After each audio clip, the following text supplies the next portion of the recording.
Have you ever wondered about the legal foundations of slavery in the United States? We begin our journey in 1643 with the Massachusetts Body of Liberties. As we step back in time, imagine a world where the notions of freedom and rights were just beginning to take shape. Amidst this era of change, the Massachusetts Body of Liberties was passed. Initially celebrated as a cornerstone of legal rights, this legislation harbored a dark underbelly. It sanctioned the institution of slavery within the colony. This legislation provided the legal scaffolding that enabled the brutal exploitation of enslaved Africans. It was a system that permitted the unfathomable mistreatment of humans, setting a precedent for centuries of racial oppression that was to follow. This paradoxical document, though a beacon of rights and liberties for some, became the shackles of bondage for others, casting a long and haunting shadow over the course of American history.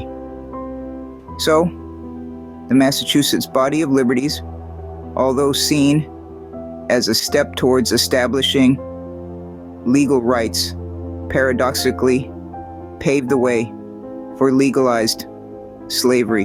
What was life like for the enslaved Africans in 1643? Let's delve into the primary sources from this time. These invaluable documents offer a window into the grim realities of slave life. Imagine, if you will, a world where plantation owners held unchecked power over their slaves. This wasn't just a matter of physical control, but also psychological domination. Slaves were subjected to brutal physical punishment that was only the visible manifestation of their suffering.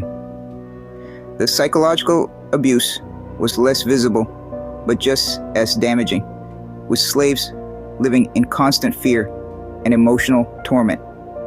These primary sources give us a clear image of the harsh conditions slaves had to endure. The backbreaking labor, the inhuman living conditions, and the complete disregard for their basic human rights. The simple act of waking up each day was a testament to their fortitude and spirit. These primary sources serve as a stark reminder of the inhumane treatment endured by enslaved people during this dark period. Despite the brutal realities of slavery, the enslaved Africans of 1643 demonstrated remarkable resilience. How did they resist? In the face of unimaginable hardship, these brave individuals found ways to resist their bondage. Some opted for the dangerous path of escape, risking life and limb to seek freedom. These daring escapes often led to the formation of communities of free people of color, havens of refuge amid a world of oppression. Others resisted in subtler ways, preserving their African cultures and traditions, refusing to let their identities be stripped away. They fought back with every breath, every heartbeat, keeping their spirits unbroken amidst the inhumanity. And let's not forget that these acts of resistance, these sparks of defiance, laid the groundwork for the abolitionist movement that would emerge centuries later.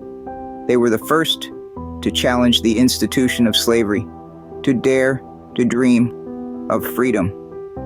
Their courage in the face of oppression serves as a beacon of hope and inspiration. The legacy of slavery in 1643 is a painful reminder of the atrocities committed in the pursuit of profit and power.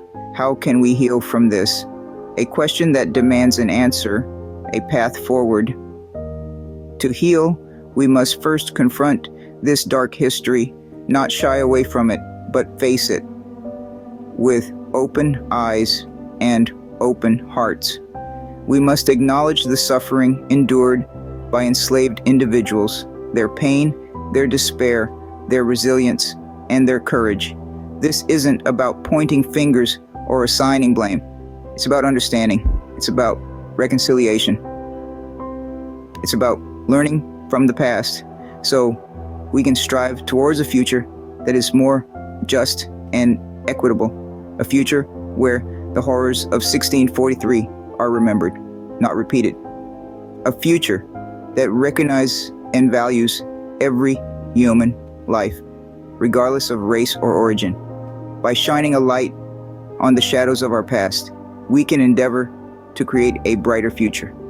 Thank you for joining us on this enlightening journey through the truth about slavery in 1643.